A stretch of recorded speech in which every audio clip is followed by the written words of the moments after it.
And I don't think that people understand how important it is to walk through the halls of a JCC or a Hebrew school and see a black child in a picture, or an Asian American Jewish child, or what have you, or a disabled Jewish child, or a queer Jewish child.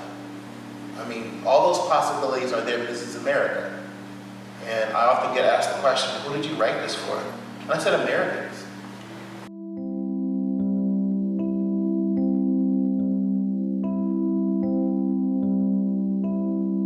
Hi everyone, good evening. So glad to have you here. Welcome to the Jonathan Samen Hot Buttons Cool Conversations discussion series. I'm Lily Rabinoff-Goldman. I am the new president and CEO of JCC Greater Boston. It's so wonderful to see all of you here tonight. There's an official thing for me to say here about this being the first time that we're back in person since the beginning of the pandemic, and how exciting it is for me to introduce you all for the first Hot Buttons event, for my first Hot Buttons event. But I want to say, before I introduce these amazing people here on the stage, that earlier this fall, when Midge, who's our Assistant Vice President for Family Engagement and Jewish Life, said, so we have this person coming to speak, his name is Michael Twitty, would you like to come? Would you like to introduce him? I was like, Michael Twitty is coming here to our JCC? Like, he is very famous to me and I am very excited. So, that is my off-book thing to say about this, but what I am so thrilled to share is that this series, the Hot Buttons Cool Conversations series, invites distinguished public figures to engage in conversation on thought-provoking and stimulating subjects. Our panelists are led by expert moderators through respectful and timely discussions on issues of concern to the Jewish community and beyond. So with that, we are excited to bring you tonight's program featuring James Beard Award-winning author and culinary historian Michael Twitty.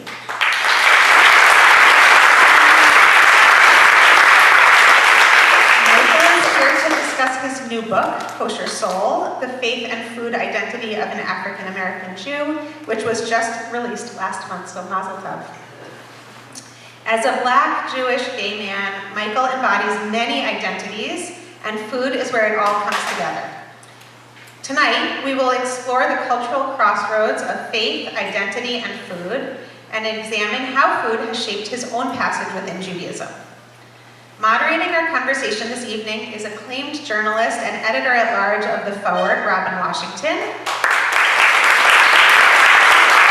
who you may also recognize as a long familiar face here in Boston media, including at WGBH, which is our co-presenter this evening.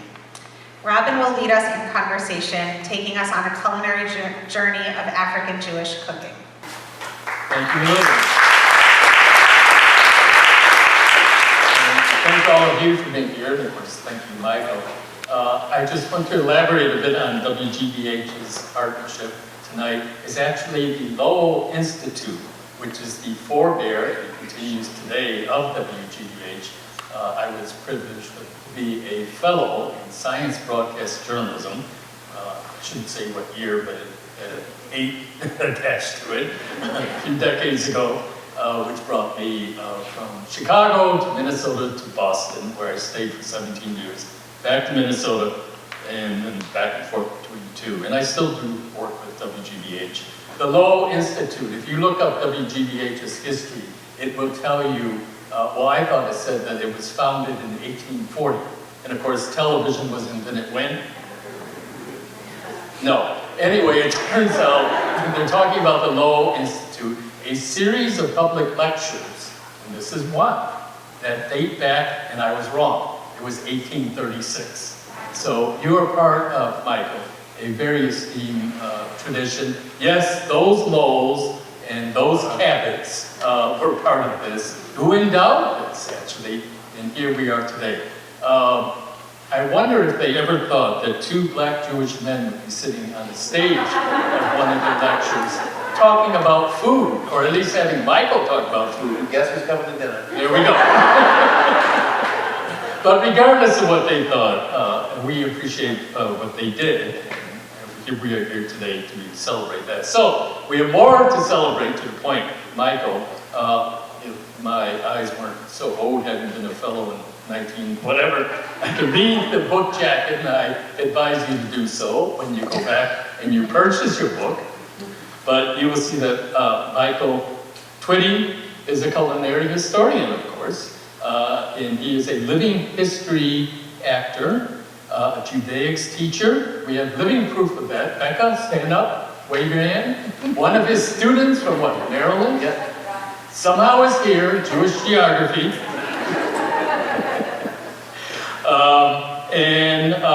And he's the author of another acclaimed work, his first one, in 2018, The Cooking Gene. It was a James Beard Award-winning book. And by the way, I know very little about cooking, but you know a bit about James Beard, and that is quite impressive. He's been a TED Fellow, and bringing us back to one of my affiliations, the Forward's List of Influential Jewish Americans. And that was before I had anything to do with Forwards. The book is wonderful. It is, by the way, I would say as a writer and an editor, well written. It is simply entertaining to read, even if, again, you know, food is not one of your top priorities of reading, certainly cookbooks. That being said, he's got tons of recipes in it too, that he sneaks in there after telling you all this wonderful sociological stuff. He mentions, well, I said two black Jewish men would be sitting on the stage here, right, talking about stuff. We don't all know each other. Right. But we did know each other. Right. But we only met in person today.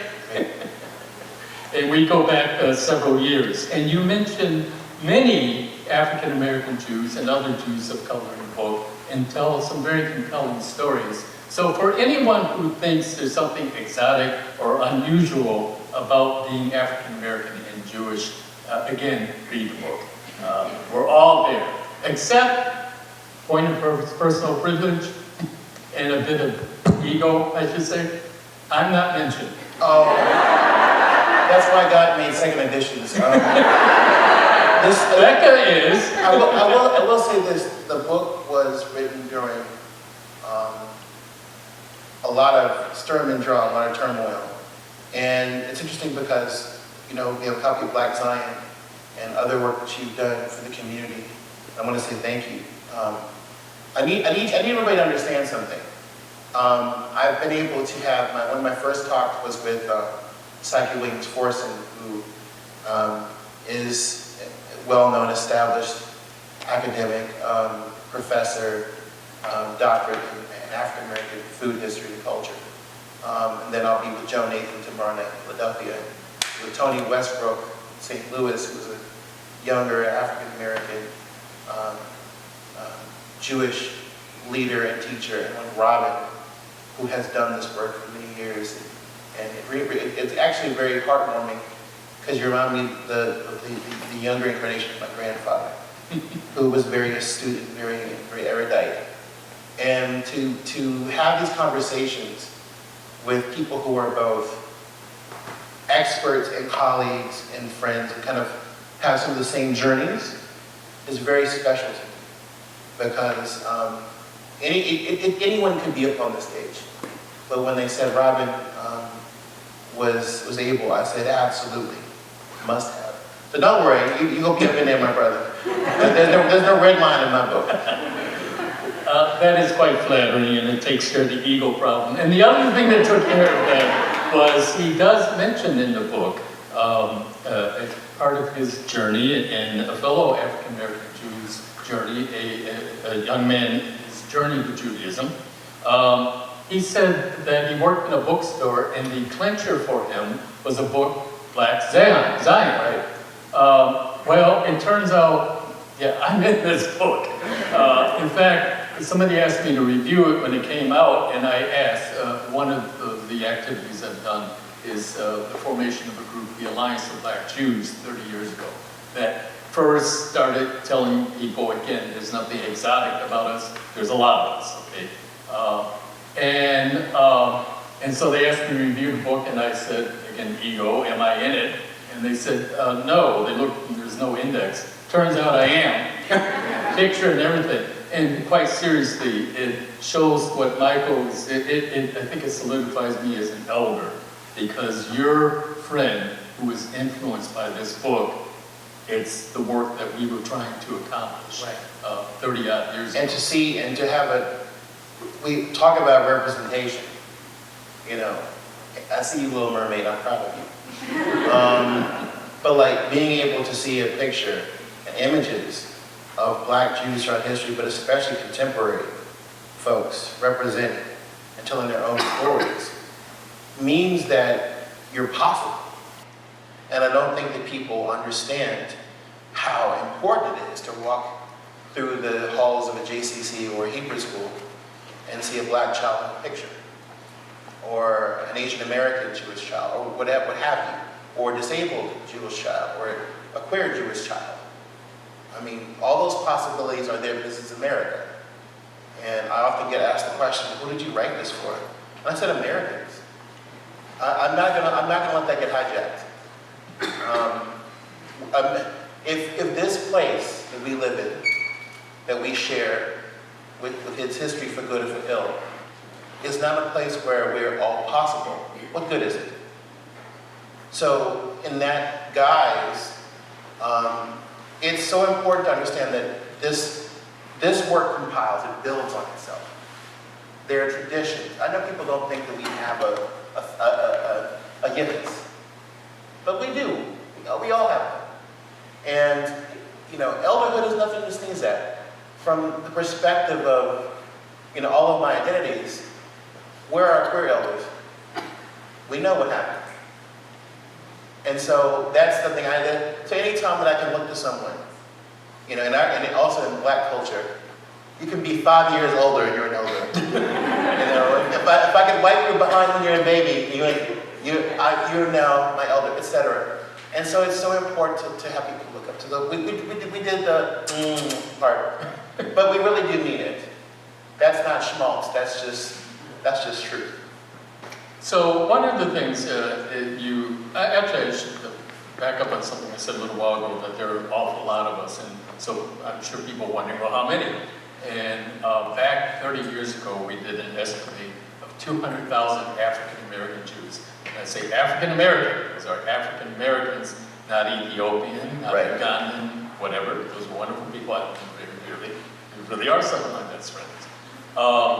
And at the same time, the Jewish Federations had done a national survey that had found in the narrow definition of who is a Jew, which is a question we don't ever answer, 140,000 Black Jews in the United States. In a broad definition, 260. So our estimate of 200 was right in the middle. That was 30 years ago, and I have to say, 30 years ago, I have to localize this, and you're going to, I'll just finish this intro here. But I see the Splash store on Needham Street in Newton is gigantic now. Again, 30 years ago, there was a young man walking out of there and realized he worked there. And I cornered him one day, or chased him down the street, and said, "Hey, you, with the yarmulke, why are you wearing that?" "Because I'm Jewish." "I know you are. Come over here." That was Willie Love, okay? And Willie was actually a part of what, again, formed this organization, what led to this. And I want to get to something about him in a bit, but in any case, today, I mean, I don't have to chase people down the street, okay? We're everywhere. I'm amazed. There's so many people I don't know, and that's fantastic. And I think one of the best estimates by the Institute for Jewish and Community Research in San Francisco is 1 out of every 5 Jewish families is of color connected, which means there's an Asian, Latino, Native American, Black, something in that family somewhere. And just raise your hands if that's your family. I think it's more than 1 out of 5, so we better. And I'm going to interrupt for 1 second and say that if you're wondering why you didn't hear Middle Eastern, keep in mind that during the turn of the 20th century, the part of the eugenics and racialization meant two or three ugly things happened. One was the one drop rule was applied towards people of African descent. Two was that indigenous people were scrutinized, and that was because of resources, but also because of the cultural genocide that was going on about indigenous people.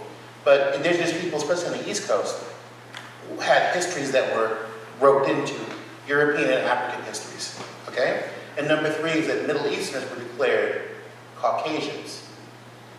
The same people who get, stereotyped in Hollywood movies as whatever, that they would, doesn't mean that they were or considered white. That was a big area of legal contention. So yes, we understand that there are brown Jews who are Mizrahi and some Sephardi, etc. But there's a reason why that's a whole complicated other. It's a fascinating, this race thing is just wonderfully fascinating if it weren't so dangerous. But it's amazing. Race changes depending on where you are and when you are in history. That's right. And tomorrow we may be something else, but it is completely a social construct which is decided upon. Tomorrow will be mermaids. Right?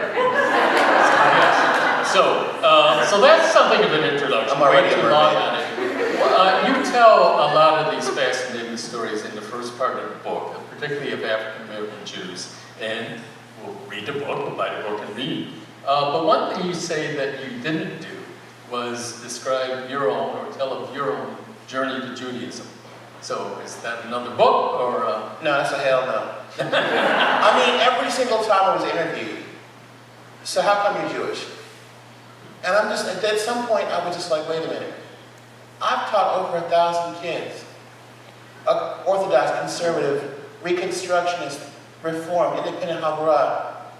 I understand that I am an amalgam of, Jewish ancestors, a handful of Jewish ancestors, a lot of African ones, a lot of European, a lot of indigenous ones, et cetera, et cetera. I had my journey with the Orthodox Sephardic based in. I don't owe anybody my freedom papers anymore. I'm tired of that. And also, I started to get really cheeky against what gays are known to be. And I'm just like, eventually I'm just like, oh, so yeah, that's my journey. So your journey, did your parents conceive you in the back of a car? I really want to know more about your Jewish journey. Tell me all about it. Did they meet at camp? I mean, was it after the bonfire? They kind of get a little embarrassed. And I said, that's how it feels. I'm not a guest. I'm a citizen. Judaism is, I'll never forget this when I heard this rabbi get up and say the words. Thunder, he said, Judaism is, in a British accent, Judaism is not a religion. It is the religious culture of the Jewish people. And that stuck with me, word for word. Because I had to use the word faith because some people reading this book don't comprehend. We don't use faith. We don't use that word. I find myself in these multi-faith, the interfaith discussions and everything. What does that mean? Yeah. So I only use it as a gloss word. Don't forget that a significant part of the people who pick up this book might be black and not Jewish, and this might be their first foray into what that actually means. Or there may be another background. But the bottom line for me is, I am part of a mishpacha of a family. It's like I have the infamous George Allen argument. Because, being from the D.C. area, Maryland, Virginia, D.C., being a Virginian at the moment, George Allen, when we found out he was Jewish, and y'all was like, no, he's not. He ain't one of us. And I'm just like, no, you can't do that. He's mishpacha. He's the mishpacha you're not going to invite to cookout. But he's still mishpacha. Sephardic Jewish mother, but Moroccan. And yet he was a good old boy. And let that be a lesson to you. But it's that idea that at what point do we stop that exoticism, that process, and ask those questions? So I don't know. I talked about it a little bit in the Cooking Gene. I talked about every article they ever did about it when it first came out in the public sphere doing this work, but I refuse to have that conversation ever again. Nobody's business but God's. And it's actually the conclusion, well, I hope not conclusion, because I hope he's still around and doing well today. Does anybody know Willie Love, by the way? He lived in Brookline for many years. I asked him, now this is interesting because it is offensive to ask Jews of color, why are you Jewish? Okay? That being said, when we were forming this organization, we needed to know amongst ourselves what are all our different lineages. So Willie gave the most succinct and wonderful answer I've ever heard, which is, he's speaking of his family. We don't know why. Well, think about that. They just know that they're Jewish. They've been Jewish. No one can think how many other Jews that applies to. Majority, really? And so that's the way it is with them, and it should be with everyone else. So we're done with the journey, at least two. But you have a food journey. Yeah. You talk about that. So my mother, blessed memory, used to buy challah every single Friday. There was no religious connotation to it whatsoever. It was just real. It's because my mom grew up in Cincinnati, which, if you don't know Cincinnati was, during the Great Migration, 3 groups of people. Black people from the Deep South, Appalachian whites, and German Jews. And then everybody else was superfluous to that. And so Jewish delis and bakers were very important. Number one, it was the first time for many Southern migrants who were black, they could walk in the front door. The other part of it is that they were the people who were open on Sundays when everyone was closed down.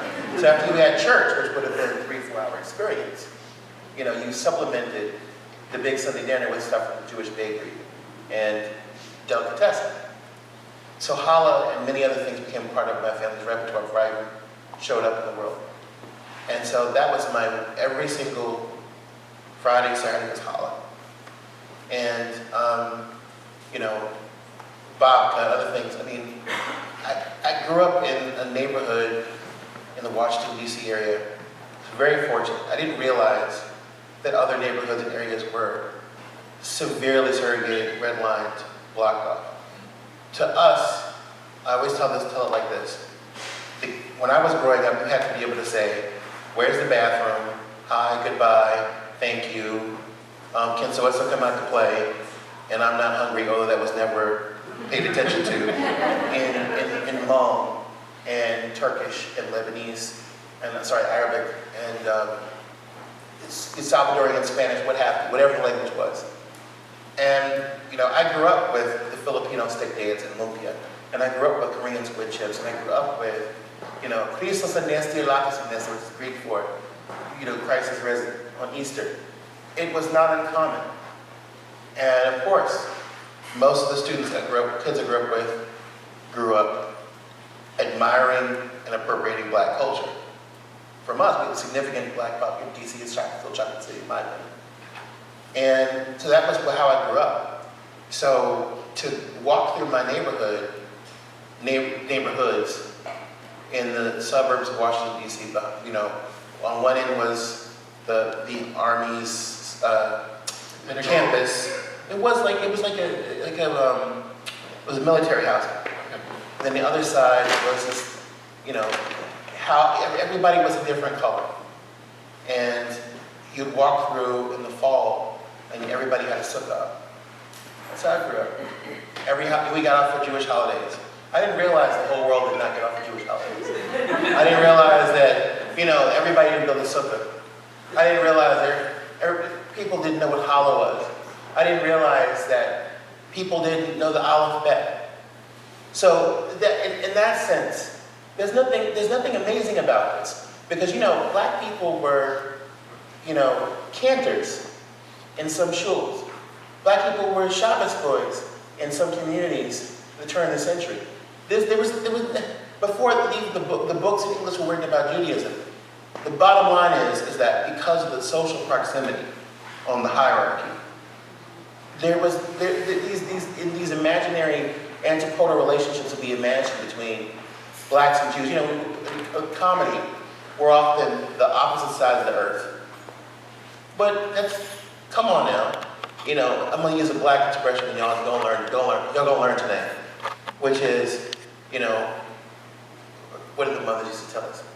If she can't use your comb, don't bring her home. Well, guess what? There's a lot of us in this audience, black people use the same comb, if you know what I mean.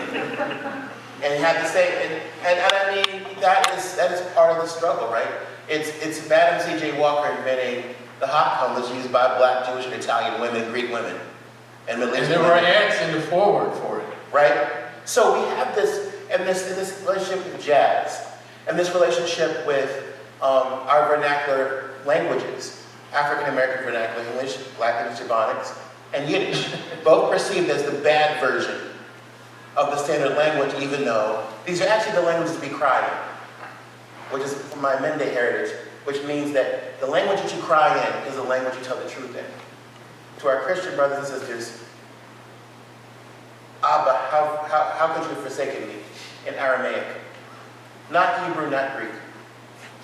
The language of the street, the language of the everyday. So there's this push-pull. I always joke, I say, you know, every rabbi is a comedian, and every black comedian is a preacher. There's something to that. Sometimes we're on the same page, and sometimes we're adjacent, and sometimes we don't speak the same language. But being us, as one being, from our various origins, means negotiating and navigating that. So I spent a lot of time in this book, as Robert points out, giving a lot of that sort of like entree to the kitchen table stuff. And some people, you know, get addicts here, they're like, oh, I thought about food. Shut up. Well, my question to you is about your food journey. You've been taking us. Yes, because if you ask a brother where he's been, he's going to tell you where he's going. If you ask a neighbor where he's going, he's going to tell you where he's been.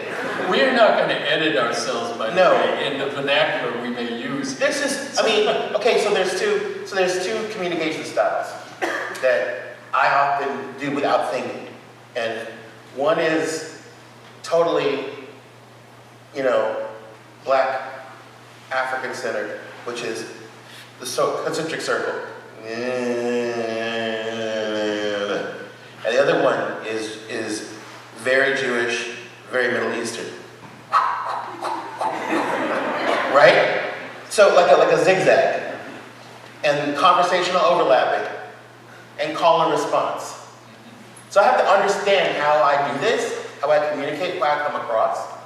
And of course, there's also shade. Some of y'all know what I mean by shade. And spilling the tea. And the looks and the fact that gay men can have a whole conversation without saying a word. You know, all of that's a part of me.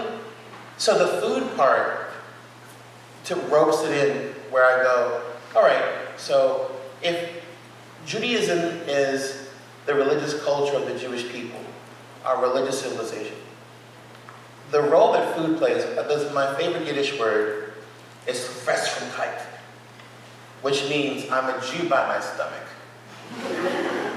I may do nothing else, but guess what? I have a serious taste for matzah when it's Pesach. I crave apples and honey. Except by the seventh day. Right, except by the seventh day. Excuse me, the fourth day. I mean, all of that. I mean, it's this idea that there is, the Jewish, whatever your Jewish is, comfort food calls you to a space. So one thing I'll talk about tomorrow night is with Joan is how I got a hold of these. I'm first of all watching on TV. Just like Natalie Dupree, who did Southern Cooking. I'm very privileged to have been able to grow up, do what I do, and befriend these women and learn from them personally. But I mean, you'd open these books and Joan would tell you the story behind the recipes and the people. And that was very important to me. It wasn't the technique, that's such a dude thing with food. You know, what's the technique? Shut up. My grandmother would say, my technique is I put a cast iron skillet cooking and it's done. And so that's how I learned. But I was touching the people and their hands and their faces and how they used food to memorialize and to remember and to give a gift to the next generation, create a legacy, door by door, right? And so for me, Jewish food has that. Now, of course, the cooking gene was all about me tracing my ancestry through food and through my DNA from Africa to America, from slavery to freedom. And the way that food had to play a role in our resistance against white supremacy and slavery, enslavement. The way that food, I've been to West Africa many times and studied the cultures. The way that food is like symbolic and has its own language. When you come from a culture that has strong nonverbals, symbolic and aesthetic nonverbals, they tell stories that words cannot tell. And all the foods have proverbial knowledge associated with them and are associated with different spiritual forces in the cultures. And so there you have these two groups of human beings who will spawn these exiled, floating civilizations of migrants, for good or for ill, whose food talks for them. You know, food is not just, cholent is not just cholent. Challah is not just challah. Collard greens aren't just collard greens. Black eyed peas aren't just black eyed peas. They're a message. They have their own spiritual and intellectual groundings. But even more so, even more important, they're gestures of love. You know, I used to tell my students all the time, you're here because there was a woman who lived near Krakow who had to hold her hand over her baby's mouth to prevent it from crying and therefore being found during a pogrom. You're here because somebody had to pray that they didn't get found that day. I'm here because my great-grandfather was almost lynched for looking at a white woman when he came back from World War I. I'm here because he survived. And because we're here because these survivors, those Friday night dinners and those Sunday dinners were a celebration of hope and love. We have a Malabamalka, right? David Mellet was celebrating the fact he didn't die yet. So were we. When Yiddish-speaking women said Techinas, right? Oh Hashem, may this cholent truly be the best cholent ever, and may my children may be privileged to see children and grandchildren and great-grandchildren. And that same woman was looking at that table with her children, thinking, please God, that I should live to see the generations come. No different from my grandmother, Sunday dinner or other holidays or family reunion talking about, my grandmother would say, Hazel, why you gotta put those candles out? You're not born to purple. That's an old Southern way, right? You're not royalty, you're not rich. Grandmother would say, this banquet is for me and for God, who's always a guest at our table. That shut him up every time. But that kind of thing. And it wasn't just God, it was the ancestors. It was my mother talking about going to the cemetery on Memorial Day with a full meal to eat with the dead. Not very different from Dia de los Muertos. And those layers, those levels, now that I have a real kitchen, I walk to that kitchen, Robin, and one of the things I'm most proud of is that there's hamsas and there's mezuzahs, and speaking of hot cones, my mom's, grandmother's, and great-grandmother's hot cone is hung on the wall like a mezuzah. And every time, because that's what we do our hair. Black folk, we play dominoes in the kitchen, we dance in the kitchen, we argue in the kitchen, we preach in the kitchen, we pray in the kitchen, we eat in the kitchen, cook in the kitchen, and we do each other's hair. And every time I walk in there, I touch that mezuzah because it reminds me. I have no use for it because I got this, mixed voice that's stuck in here. You know what I mean. But that poem reminds me of the complete sensory awareness of who I come from and the reason why I'm here. So that's me in food. And you talk about the intersectionality of A, yourself, B, food, C, everything else, but not everything does translate. No. And you mentioned cholent. So you said cholent wouldn't fly in a black kitchen. Hell no. Why not? Ain't got no taste. Well, even good cholent. It was good challenge. But I mean, I really tried. I'm good friends with Jeffrey Yaskowitz and Liz Albert, who, do gefilte-ria, and they really have made a strong effort along with, what they've done is they've actually gone to the roots of the old recipes and kind of rescued them with sort of like a DIY flair. Beautiful Hungarian recipe. Lots of paprika and all that good stuff. It still ain't to my taste. But I will say this. That's what clued me in on Marcy Cohen Ferris's work, being from the South, being Southern and Jewish. Why, in the Deep South, there were all these significant Jewish communities, going back to the colonial period. But it was the Ashkenazi ones rather than the Sephardi ones. And the Sephardi ones came from like Turkey and Greece and Rhodes, etc., that adopted heavily the cooking of black folks. And not from afar, from close relationships. And it was because they were like, yeah, we could use a little help. But it was also just like, it was also done because Southern Jews in particular were very interested in not sticking out. The deal the South made with them was this: as long as you abide by the social conventions that have been laid down, and as long as you kind of look and sound like us, we're good. But the minute you step out of line, we will remind you. We will lynch Leo Frank. We will burn down your temple. We will scare you to death. We will not be able to have multiple generations in this town. That was the deal. And I remember meeting Mrs. Mildred Covert in New Orleans. First of all, it was my real Groundhog Daisy experience. She was the best. She had survived Katrina, and she was this little lady, and she was so with it. And I remember I got a letter that was transcribed, because she wasn't writing emails. And she says, "Mr. Twitty, I hear that you'll be coming to my city of New Orleans, Louisiana. You will be meeting with me. Signed, most sincerely, yours truly, Mrs. Mildred Covert." Car pulls up, being driven by her former Hebrew school student, a big journalist down there, Alan Smith. Door flies open. Get in. Okay. I remember she had like this white, black leopard print blouse and the blood red jacket and the shoes. Fendi, baby. Get the shoes, get the shoes. And she was so cool, and we were going through what was now Black Church, former synagogue, Orthodox synagogue she used to pray as a kid with her father.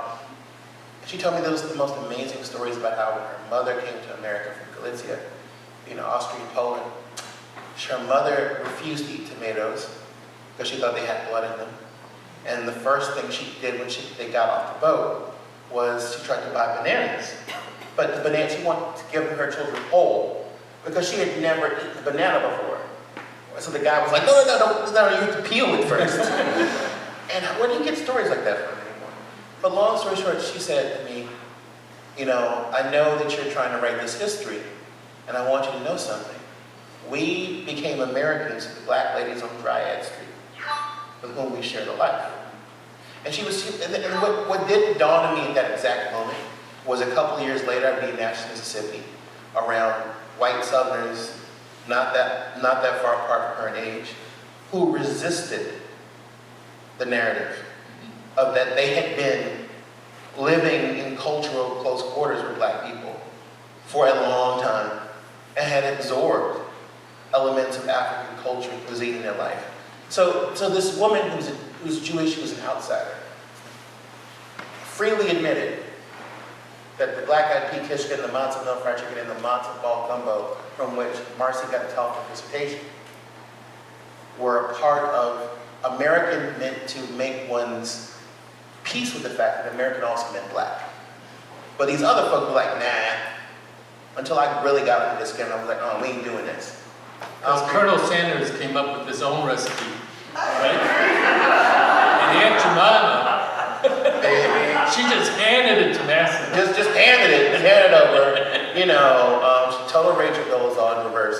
I'm sorry, Pearl Milling Company, isn't that what it is? Right, Pearl Milling Company now. And it's that thing that we're not a subcategory of American history. We are American history. But we're also world history. You know, this thing we have is so much a part of it. And that's why I felt it was so important to really go dig into the history of the Caribbean, Brazil, the early American South, to show people what's happening at the same exact time. The transatlantic slave trade, the Inquisition, the expulsion of the Jews, and the Jews have to find a new home in the Americas. They happen locked in step with each other. These meldings of history and negotiations of who has power and who doesn't. It's black folks who are working at the jails in Mexico City who are helping Jewish prisoners in the Inquisition. It's Jews who are fleeing to the community, the kingdom of Zumbi in what was Palmares in Brazil, where the first time that Jews are allowed to worship freely and be themselves is under a black king who ran away from slavery. Why don't we know this? Why isn't this taught in history? Because it's not okay to the power system to teach how the underdogs have unified and kicked the ass of the power system. But every time the world wants to save, every time our folk tales, our stories, our movies want to save the world, they get a black and a Jew. You want to kill me, right? You want to commit physical and cultural genocide against me. But yet, I got to save you. I got to be Will Smith, get your wife's name out of my mouth, and Jeff Goldblum. I got to be RuPaul and Michelle Visage. I got to be Richard Pryor and Gene Wilder. You know what I'm saying? We're always called on to save the world that doesn't like us. And that to me is fascinating. That anti-blackness and anti-Jewishness is so real and so present and so deep. And yet when the world needs us, okay, blacks and Jews, come save us from being boring. You also just made an elaboration on what I said earlier about race, and I do want to elaborate on that it is a political construct, social construct. We all know that. There are no biological differences. There is more variation within a particular quote-unquote race than there is between the races. So there are white people who are a lot darker than me. I'm not a perfect barometer, but there are black people who are a hell lot lighter than me, okay? And somehow they belong in these categories. So, I mean, I do want, because you just hit on this, is, I said earlier, race depends on where you are and when you are in history, right? 100 years ago, were Jews white? Were European Jews white? No, right? I mean, neither were Italian, don't tell the Sanders. Right, right. I'll tell them for you. The Finns, I'm in Minnesota, the Finns were not white. There was actually a Finn who was lynched in Duluth too, along with African Americans, 2 separate occasions. Oh, a Finn was lynched? Yeah, tarred and feathered to be exact. He died. I've got the wrong nationality, probably the ludicrous. Well, it's kind of, we got a lot of. Don't tell your And by the way, I have never tried that and never plan on it. Okay. Thank you. Anything that has lie as one of his culinary ingredients. Lutefisk is Scandinavian gefilte fish. I don't trust any food that twerks. Okay. I had a point I was making there, and somehow got to But yes, depending on where you are and when you are in history, another example is Hispanics. If you look at your census forms here, it says white Hispanic, black Hispanic, but if you go into other countries, that actually is a race. So it depends where you are, again, when you are. So I want to go, though, to tradition. And we are constantly asked about traditional foods. And the New York Times had Michael in for Pesach, and he was generous enough to suggest they spread the love and talk to me too, and I got no Pesach recipe, certainly not a traditional black Jewish one. It turned out, though, that our streamed Seder was happening. My daughter said, lift up your book, your computer is not high enough. And I put a book underneath it and didn't realize I had taken Taylor Branch's Parting Waters for Pesach. And of course, that should be in the home of someone who grew up in the civil rights movement. But in any case, tradition. one of the questions the reporter asked me was traditional black Jewish foods. What's a traditional black Jewish food? Is there one? Not to the extent Then why'd you write a book? I say very early in the book that I am not able. I did not want to repeat the curse of the Preppy Handbook. Some of you are like, what the hell is Preppy Handbook? So the Preppy Handbook was That sold very well, by the way. was because it was a branding. It was one of the first cases of modern branding, right? So it was this ridiculous book written by WASPs to say if you want that Ralph Lauren lifestyle, here's all the cues, you know, and it's just like it was followed by other ridiculousness. For example, the grunge dictionary. What did Kurt Cobain say that you couldn't understand? But they had a whole book of made-up words, like the hipster dictionary. Go to Brooklyn with that nonsense. Go open your little hello hipster. Can I? What the hell are you talking about? Get out of my face. Because there's no such thing. So I did not want to write kosher soul and say, kosher soul food is. Because there are, Rivka Campbell's from Toronto, Jamaican heritage. She has her own kosher soul. There are folks of African and Jewish heritage from Cape Verde. They have their own version. Robin has things he knows from both sides of this family. I have things, I'm in it in terms of the scholarship and everything else. So for me, looking at the fusion with open eyes. You're just trying stuff out. And practicing it, it's like, right, I'm just trying stuff out. So how do I speak to all of those narratives? I can't. All I can say is, this is all of this, you hear these stories from people. This is what we do. Some of us are real extras, some of us are real basic. For some of us, I get the question all the time, what about the pork? And I'm just like, okay, it's cool you doing something. Pork is not the be-all and end-all. It is not, I know y'all think, because of Paula Dean, bless her heart. Your and other people, right, my favorite. But it's okay, it's cool, you know what, it's cool. I wrote her, she didn't write me back. I'm like Mariah Carey, I don't know her. But seriously, no, if I was to actually give you the history lesson, pork does not really show up as a mainstay in the Southern diet until after indigenous removal. And the reason is because those animals were not on a farm. They were in the woods, like Old Yeller. They were literally like razorback hogs. And they were allowed to multiply, and they're still multiplying. And they were gathered in, and they were harvested cold. And they were a good source of food because they ate a lot of stuff. They got really big. They produced a lot of fat, meat, hide. That was their job.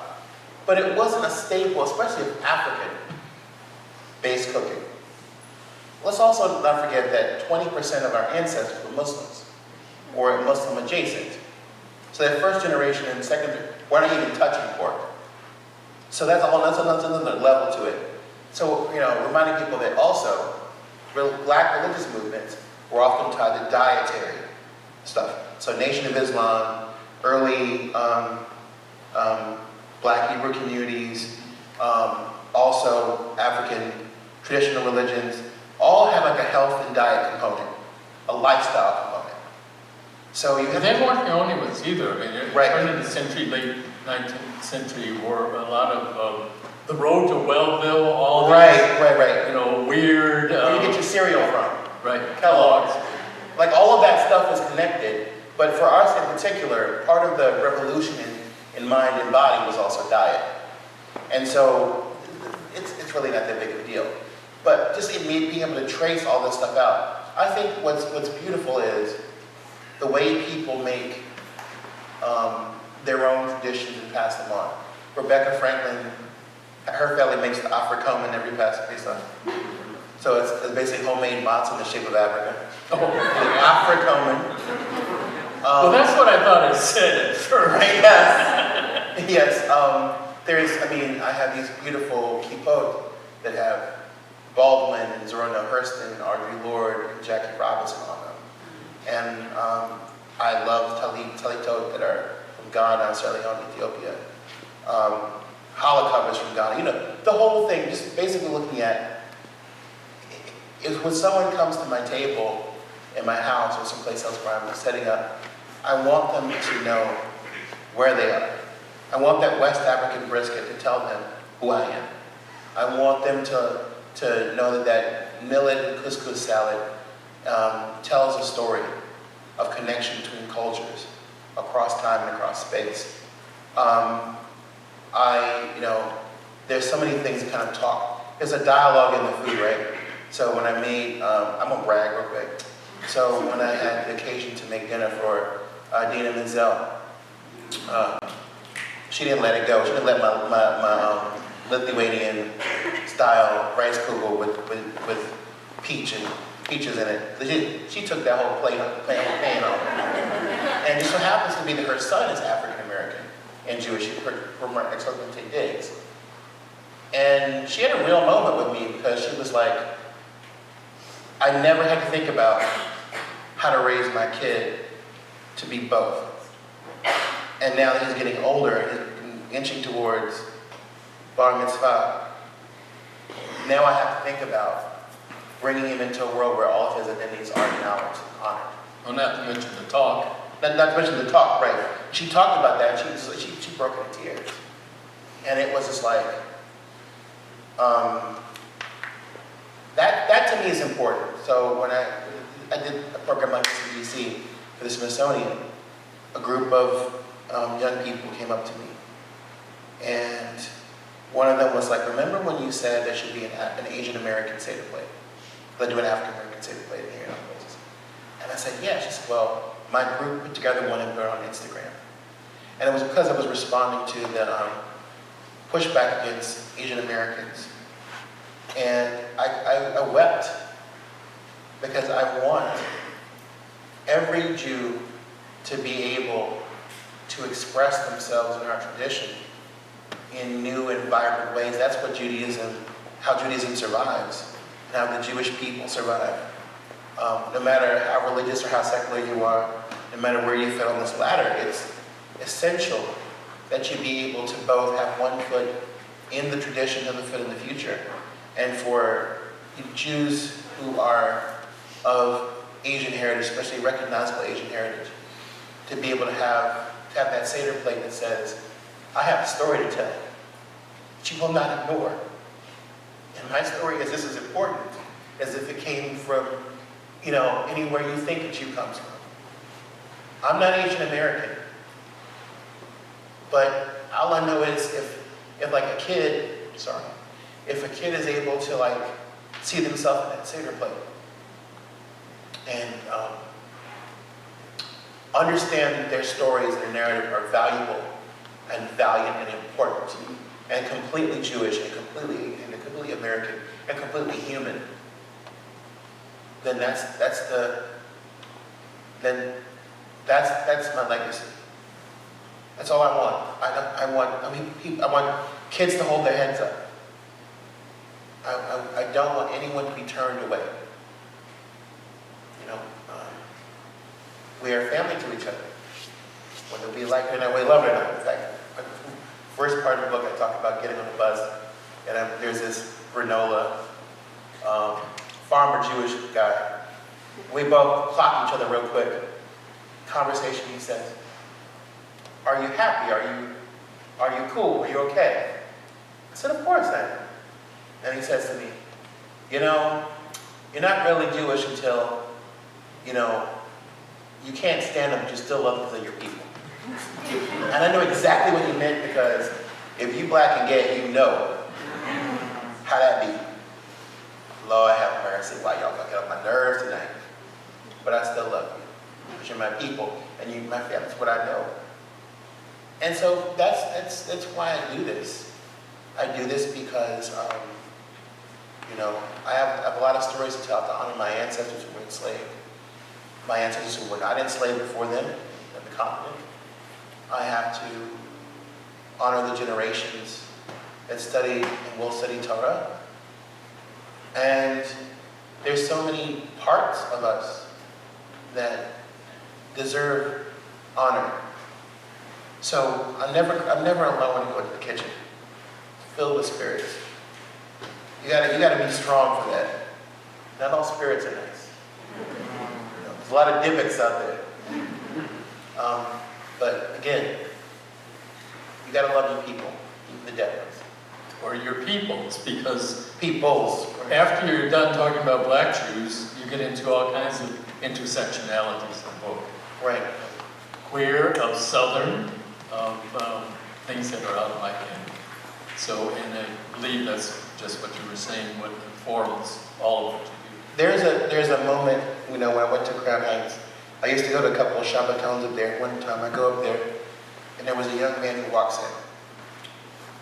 And I was like, oh, he's a sister. In this very male environment, at 770. To describe this. And he has makeup on, lipstick on. You can just barely touch, his payas are like curled and exact. And he's like wearing the breeches, he's wearing tights, he's wearing the whole thing. And he looks like he's coming right out of the 18th century. So he's being subversive, but being completely traditional. And it was fascinating. And of course, he got met with a lot of passive aggressive homophobia. So I'm already outside. I ain't trying to really go out. But I decided if they said something really out of pocket, I would change the subject, calm it down. And he goes back to the, if you've ever been to 770, the back of the shul was the challah pot on Saturday. There's a lot of bookers, in the teenagers community, the students. He wasn't eating. There's a lot of people who were displaced in the Hasidic world. And I looked at him and I was like, this is a homeless gay man, young gay man. I don't know. I came out when I was 16 in the school newspaper. I didn't have the courage or the time to actually have that conversation. I knew it was not going to be had there or anywhere else. But I wish him well, I wish him the best. But it was just the awareness that as queer people, we're everywhere too. I don't care what they say. We've always been there. If you blacken in the church, you know we're there. I don't care what they say on Sunday morning or at the funeral. You can't have no black church without gay people. You can't have black spirituality, period, without black queer people. Because it's part of our tradition. And so for me, acknowledging, Judaism has conversation with Chazal about the different genders, and it's obvious there's tension within some of our medieval rabbis about their sexuality and identity. And there are women who don't fit into these neat boxes in the patriarchy. And I thought, I guess another reason why I was so drawn to Judaism, I think, is because there were these opportunities. Despite the fact there is a solid wall of just like, Depending how far you go. Depending on how far you go. But the bottom line is, I've noticed, and I've gotten very little pushback for being gay in the Jewish world, even the Orthodox world. People don't really bother me. I have a very interesting reason why, but I'm not going to talk about that. So that will be an introduction to questions or whatever you want to talk about.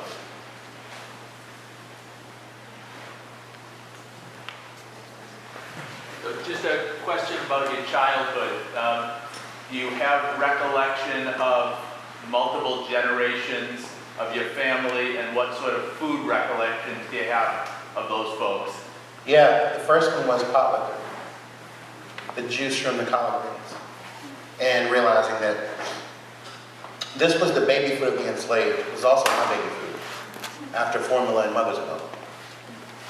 And when I kind of woke up to that, I was like, I'm literally part of this chain of tradition,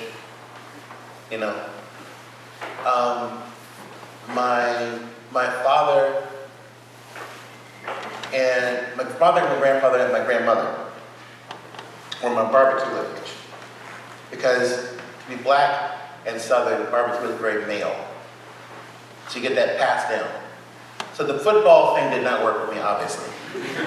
But the barbecue thing did. That made Daddy happy. and made me happy. Then of course my mother was my most important cooking teacher. And my mom could braid challah better than anybody I ever saw in this life. My mother, I wish you all could, I wish my mom was here, I do. Every day of my life, so I lost her to 14. I wish she was here. Partly because my mom was the smartest person I've ever known and ever will know. The other part of it wasn't until she was gone that I realized my mother was her own person. She was a little girl, she was a teenager, she was a young woman trying to make it during the early years of women's liberation. She wasn't just mom, but she was also the best challah braider you ever saw.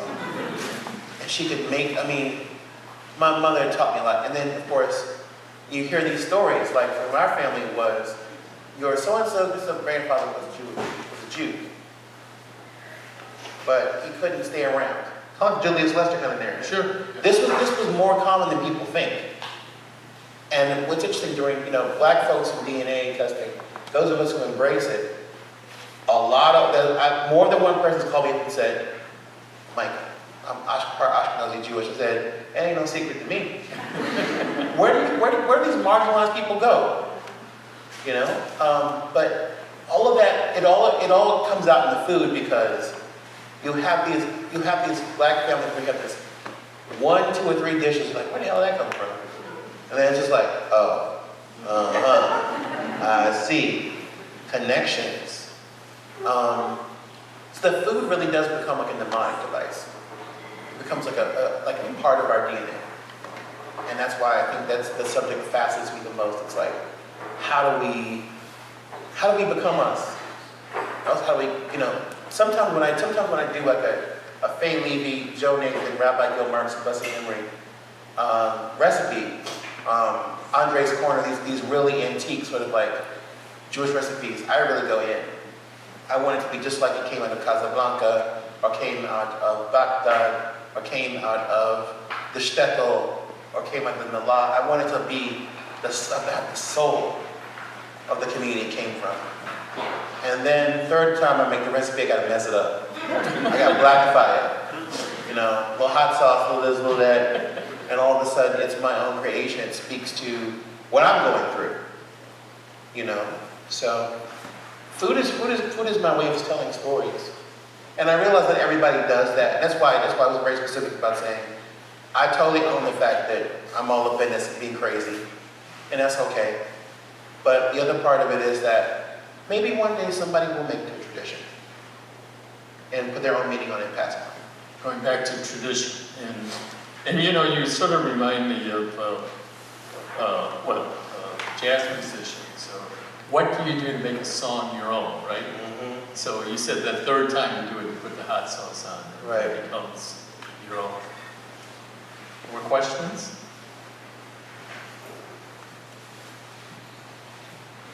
Sure. Come on. No, this is not a place to be shy, I guess. I don't think you did, but I wanted to repeat it too. I followed you.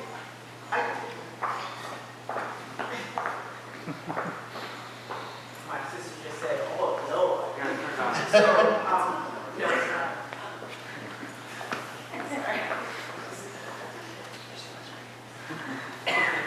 Okay. So much love, much respect. Followed you. My book club has gone through the Divine Code and religion, and I now am an instructor chef at the Boston Public Library, and the project that I'm working on is food for your mood and focusing on mental health. Mm-hmm. And wanted to know if you could pop in real quick, virtually just to say hello, because I'd like to Absolutely. and just do that. And thank you. And the next one is to let you know that I'm going to see Bob the Drag Queen and Monet Exchange tomorrow. Girl! And I will serious. I have I'm about to cancel my next event. So you just about mood and food, and that's so important. So I was in Chicago doing the same kind of thing at the Chicago Humanities Festival, and the sister got up and said, "How do you navigate healing and trauma with food?" And that's why I talk about all this stuff, the microaggressions, the issues, because when we go, sorry, but I'm just going to be very hyper local with this one.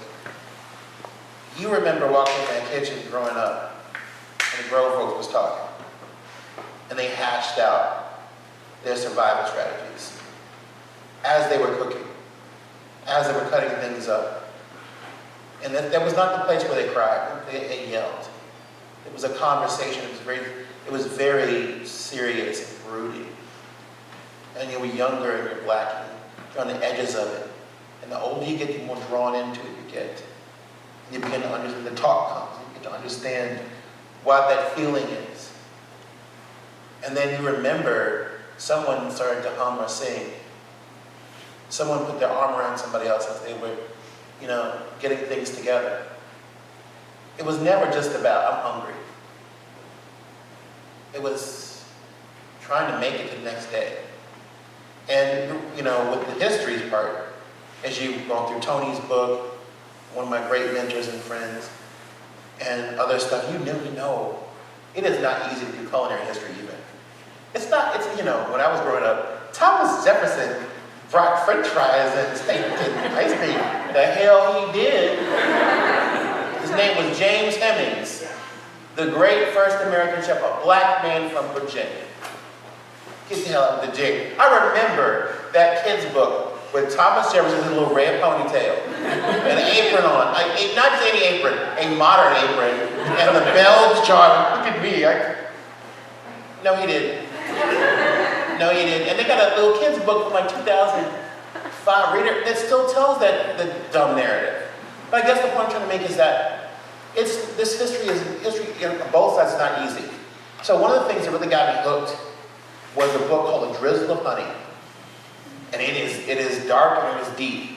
And it's a book about the food of secret Jews and Muslims during the Inquisition. And it's really thick because it's like, you would not believe how much detail was put into the persecution of these communities during that time. So the records of the Inquisition aren't just like, I don't like you. It's like, so-and-so claims to be a new Christian, but when she made this particular dish, the garlic she put in says that she's a Jew. She didn't put pork in the dish because her maidservant, acting as a spy of the court, tasted and detected no pork. But they put in this infamous Jewish cumin. To us, that's like nothing, but to them, it's fine detail. They're actually discussing recipes as they deciding whether to kill people. Dang.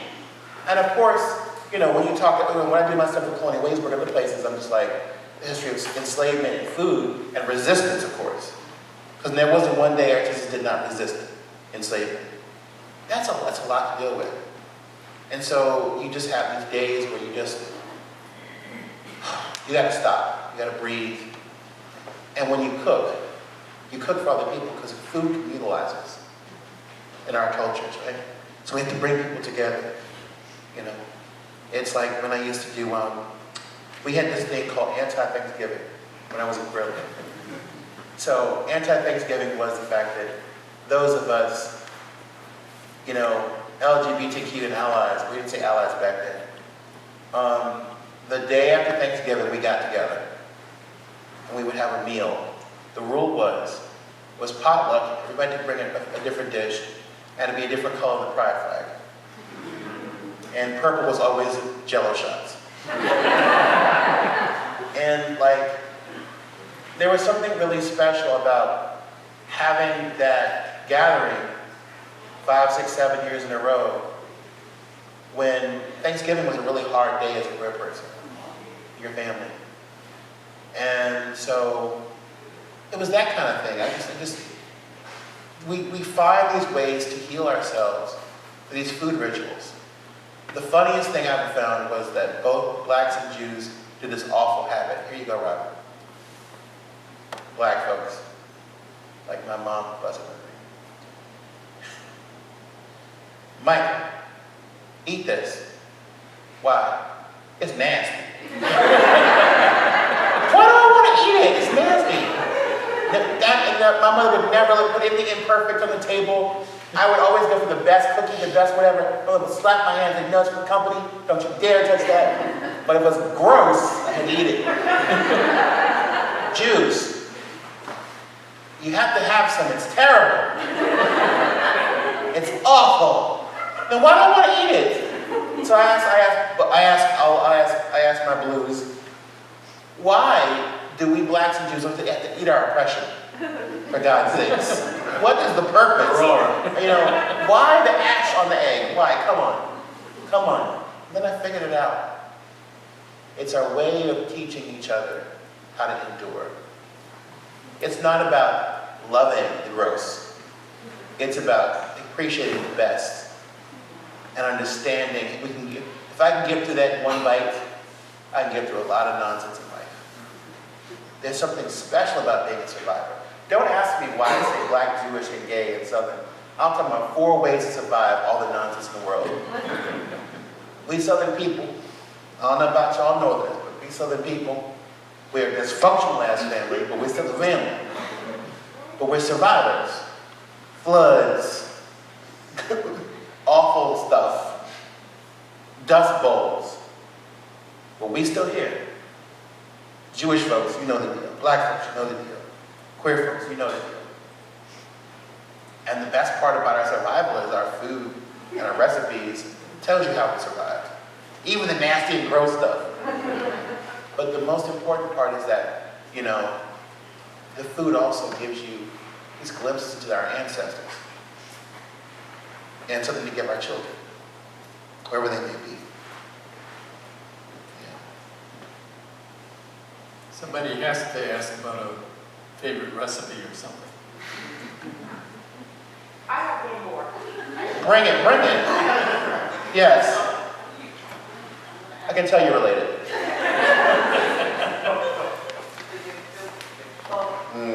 See? Thank you. I'm driving over here, and thank you for coming because it was my idea for, I saw you on Twitter. I don't know, it popped up and I was like, he's here. Yeah. Coming here, I said, maybe he'll talk over and ask me. Yeah, I said, I actually said, I want to do something that, you know, not everybody, but he's trying to, what's the purpose? Okay, so gefilte fish and chitlins are on the same path. They're an excuse. By the way, all of my social media folks who, Facebook, Twitter, Instagram, thank you. Because when I tell you, please show up, please support, you keep work by diverse people going because you show up. That it doesn't have, nobody loves us that much. I have to prove that there are numbers. I have to prove that there's a community. Thank you for being here. So, gefilte fish, an excuse to eat horseradish.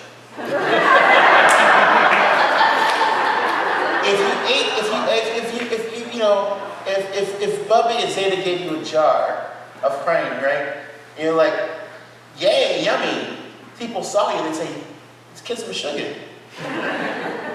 Why are you doing that? That's awful. Chitlins, which I've never touched, never will touch. I don't care. I will be eliminating. I don't care. Baby, it's an excuse to eat hot sauce. Now, we could, seriously, you know, all day long. Hot sauce, whatever you want. But you'd be considered odd. So we have a legal fiction called chitlins, by which we can ingest the hot sauce.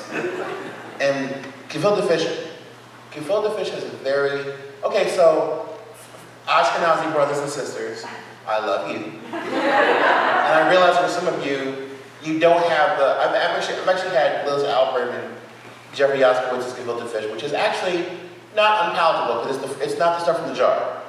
It's the real deal. Okay, it's okay. As much horseradish as I can stand, a little piece of carrot, I'm good. But there's a deeper meaning there. This is why I love these traditions, okay? This is how we'll end it, okay? So look,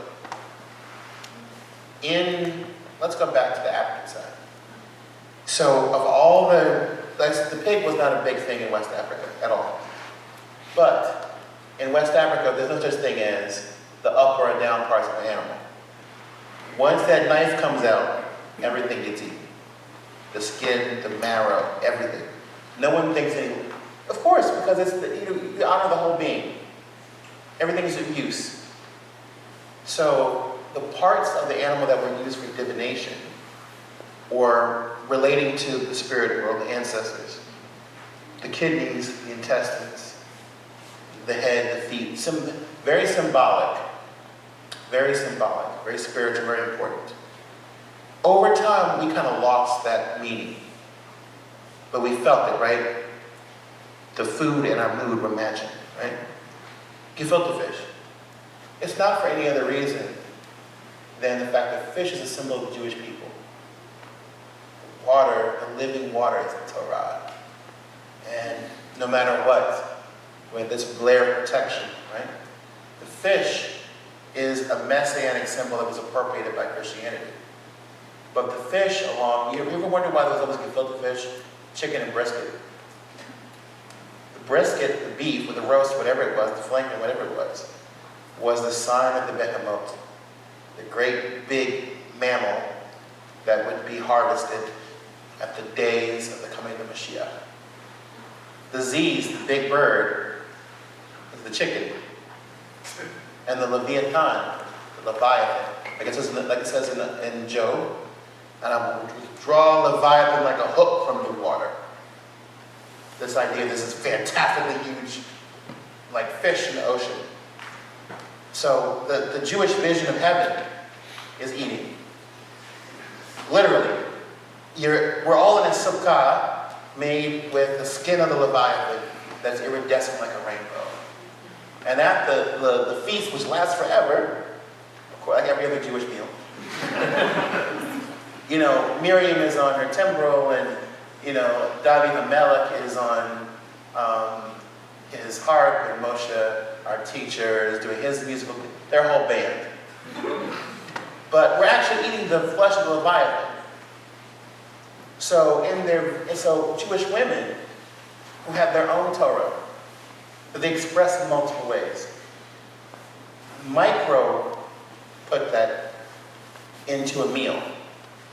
So when you ate, you have to eat fish on Shabbos from Hazal, from the rabbis passed down. So in Eastern Europe, that became gefilte fish. This symbol that no matter what was going on in the world, one day there would be a heavenly meal made from the Leviathan.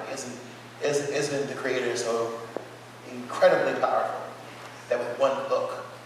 And see, our black spirit can understand that, right? This idea of a right now God, the idea of an all-powerful creator, creative being that can do anything. That feeling we both have right now of the miracles in our life, etc.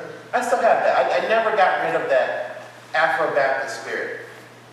The theology may not be there, but ain't God good? That kind of like, yes, Father. I said, praise God. Yes, Lord. I grew up with Alabamians, South Carolinians, and Virginians, and Georgians, and Tennesseans. I ain't getting rid of it. But I also go, Baruch Hashem.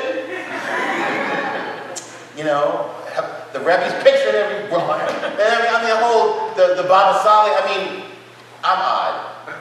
And I love it. But that's why we have the gefilte fish and the kishkes of the Hazir. They're symbols of spiritual connection. And they may be kind of gross to some and glorious to others. But, nothing gets wasted. Nothing goes to waste. Hey, guys. Thank you.